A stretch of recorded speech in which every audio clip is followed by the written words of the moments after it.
자리에 앉으시면 시작할게요.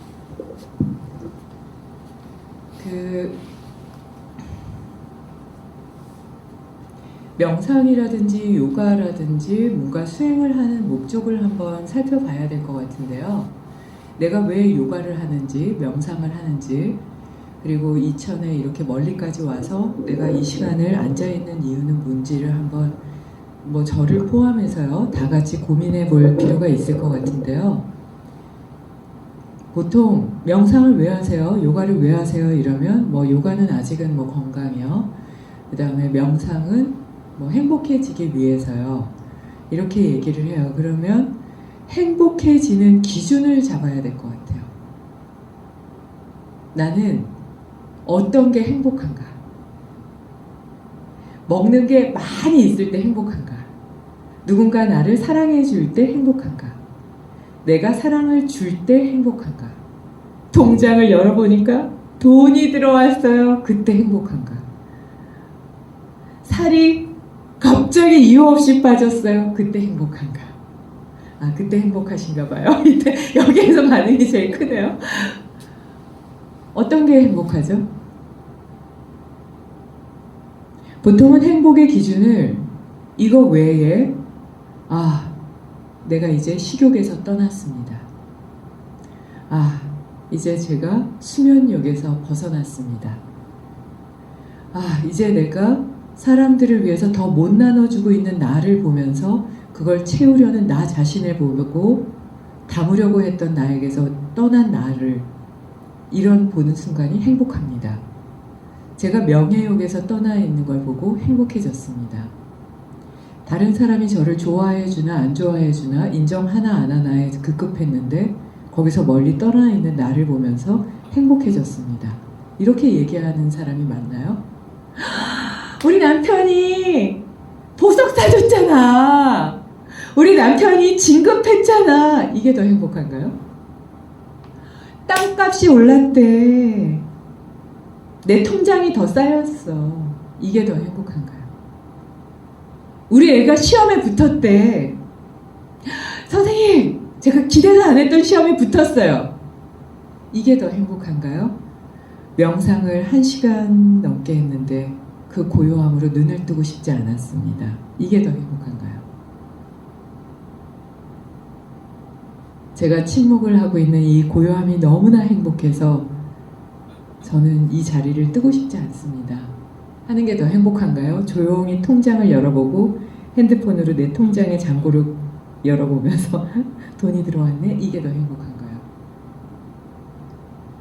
보통의 행복은 외적인 거에서 찾게 돼요.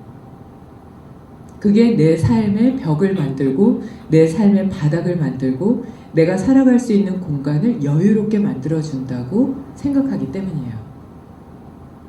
제가 완전히 초보인데요. 한번 주차를 하다가 생긴 일이에요. 여기는 몸이 좀 안 좋은 분들이 세울 수 있는 그런 공간이라고 생각할 만큼 아주 넓은 거예요.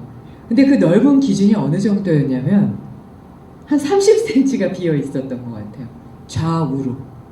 그래서 몸을 이렇게 안 피하고 이렇게 피하는 게 행복한 거예요. 그래서 제가 가만히 앉아서 생각했어요. 내가 이렇게 피하는 게 뭐 그렇게 불편하다고, 이렇게 피하는 게 불편해서 그 30cm가 더 넓은 그 공간, 그리고 이게 펼쳐졌으니까 50cm는 됐겠네요. 그 공간의 행복감을 떠나기 싫어서 차 안에서 1시간을 앉아 있었어요. 그리고 거기서 청소를 했어요. 내가 아직 어리석구나. 여기 항상 어리석지만 이런 작은 30cm의 공간을 떠날 생각이 별로 없구나. 매일 겪었던 주차 대란에서 이 50cm, 30cm가 주는 공간이 내 삶의 여유를 만든다는 착각을 하고 있구나. 어리석다. 생각했어요. 공간이 주는 행복감. 정말 따다다닥 붙어서 항상 옷으로 차를 쓸면서 나오다가 그 여유로움이 1년 만에 생겼을 때 저는 아니에요. 그 정도는 이라고 얘기할 수 있는 사람이 몇 명이나 될까요? 많지 않을 거예요. 근데 그 내 생활의 공간, 주거 공간이 그만큼 넓어졌어요. 방이 하나였다가 두 개고, 두 개였다가 세 개고, 세 개였다가 궁궐 같아졌어요. 난 그런 거에서 떠나 있어요. 거짓말이에요. 아마 좋을 거예요. 나는 실내에서 뛸 수 있을 정도의 마루를 갖게 됐어요. 미세먼지 때문에 밖에 안 나가도 돼요. 별로 행복하지 않아요, 이게. 라고 얘기할 수 있는 사람이 몇 명이나 될까요? 여기 계신 분들은 어떠세요? 저는 그런 거에선 떠나 있어요. 그럼 내 마음과 여기를 다시 한번 열어서 봐야 돼요. 솔직하게. 이렇게 열어서 보는 순간이 없다는 게 문제가 돼요. 보통은 가려요. 그래서 아는 지식이 마치 내 삶이냐? 아우, 그런 공간은 중요하지 않아요. 속으로는 있으면 좋긴 하겠지만, 니 있으면서. 그러면 발전은 없어요. 모든 남자들은, 모든 여자들이 좋아한다고 하면 좋아하겠죠. 모든 여자들은, 모든 남자들이 당신만을 사랑해요 이러면 좋아하겠죠. 아, 싫으세요? 저는 그런 데서 떠나 있는데요. 진짜요? 그러면 왜 아이돌이 되려고 그렇게 노력을 하고 50, 60이 돼서도 가수나 모델이 되려고 노력하고 그거는 자기 만족이요. 자기 만족의 기준은 어디에 있죠? 다른 사람들이 나를 인정해주고 좋아해주길 원하는 마음이 있어요. 아, 난 이미 제 나이에 그런 건 거짓말이에요. 그런데 내가 그만한 조건을 만들지는 않아요. 보통은 존경받고 사랑받고 인정받고 행복하려고 하면 거기에서 약간 떠나 있는다거나 아니면 내 자신을 보고 그걸 버리려고 하고 나 자신에게 실망할 수 있는 힘이 있어야 되는데 그거는 하지 않고 말로만 그걸 덮어버려요. 나는 아닌 것처럼. 그래서 나는 착한 사람인 것이냐?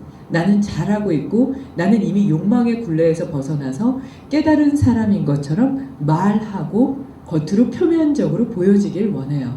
우아하길 원해요. 속은 우아하지 않으면서. 나 자신에게 실망한다는 건 내가 만든 그 장막을 벗어버리고 그 모습을 보는 거예요. 내가 그 물건에 집착하고 있구나.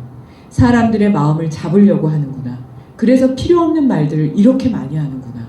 그래서 필요 없는 행동들을 이렇게 많이 하고 그래서 필요 없는 감정의 표현을 이렇게 우매하게 많이 하는구나. 이걸 명확하게 보지 않으면 이게 뒤섞여져서 내가 무엇을 하고 있는지를 알 수가 없어요. 오물과 음식이 섞인 상태예요. 그러면 음식에서 오물을 씻어내야 되는데 이걸 씻을 생각을 하질 않아요. 그게 나에게 실망하지 않는 거예요. 10시간, 12시간 열심히 음식을 만들었어요. 거기에 오물이 하나 들어갔어요. 그럼 그것만 살짝 걷어내고 완벽한 것이냐 만들지만 처음에 그것과는 차이가 있어요. 게으른 거예요. 다시 처음부터 만들겠다고 의지를 세워야 돼요. 나 자신에게 실망해야 돼요. 거기에 오물이 들어가는 걸 보면서 그것이 들어가는 거를 집중해서 걷어내지 못했던 나, 그리고 걷어내고 싶지 않고 그것을 가리려고 하는 나, 이것을 꼭 봐야 돼요. 이게 바로 뭐냐면 명상을 한다 그러면 흰 옷을 입어야 되고 명상을 한다 요가를 한다 그러면 고요하게 걸어야 되고 그 사람처럼 머리를 깨끗하게 해야 될 것 같고 그 사람이 갖고 있는 물건을 갖고 있어야 될 것 같고 그 사람이 말하는 투처럼 말해야 될 것 같고 그 사람이 말하는 것처럼 톤을 그렇게 맞춰야 될 것 같고 그거는 그냥 오물 위에 오물을 덮는 거예요. 그래서 인도라든지 깨달은 분들을 보면 스타일이 완전히 달라요.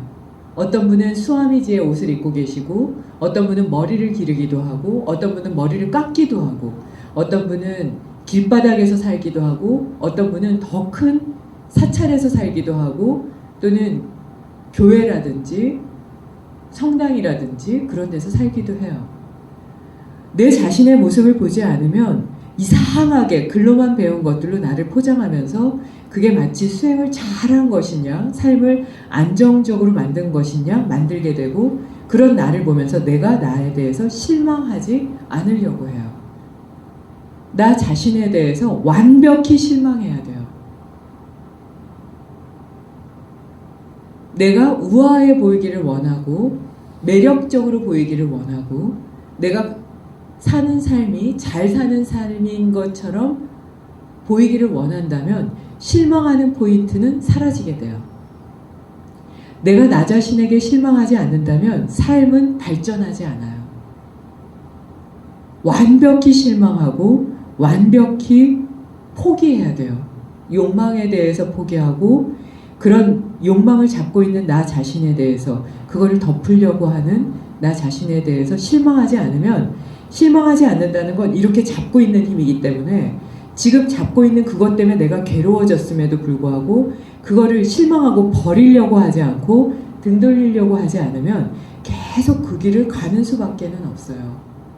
그래서 크게 실망하고 크게 포기하고 그리고 나 자신에 대해서 그렇게 살아온 나를 용서하고 그리고 나서 상대방을 보게 되면 이해하게 되고 그리고 내 자신에 대해서 부끄럽게 생각하게 되고 그러면 발전할 수 있다고 봐요.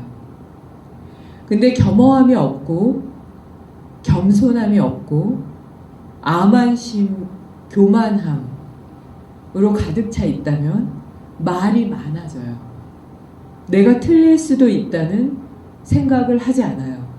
내 판단이 맞다고 생각하고 상대방들에게 이 말을 전했을 때 앞서 말씀드린 그런 행복이 나한테 올 거라고 착각해요. 그게 교만함이에요. 그리고 그게 암한심이에요. 그래서 말이 많아져요. 그래서 말을 많은 사람을 싫어해요. 누구나. 말이 많다는 건 내 판단이 맞다고 생각하고 던지는 거거든요. 근데 내 판단이 맞다고 던지는 그 말에는 행복과 연결되는 끈이 없어요. 칼과 같고 불과 같기 때문이에요. 내 판단은. 감정이 들어가면 불과 같고 내 판단이 맞고 이성이 맞다고 생각하면 칼이 들어가요. 그래서 말이 많은 사람은 어디 가도 사랑받을 수가 없어요. 말이 많다는 건 소리가 많이 내지는 게 아니라 표현하는 것, 드러내는 표현을 얘기를 해요. 그래서 한 번쯤은 내 삶이 어딘가를 봐야 될 것 같아요.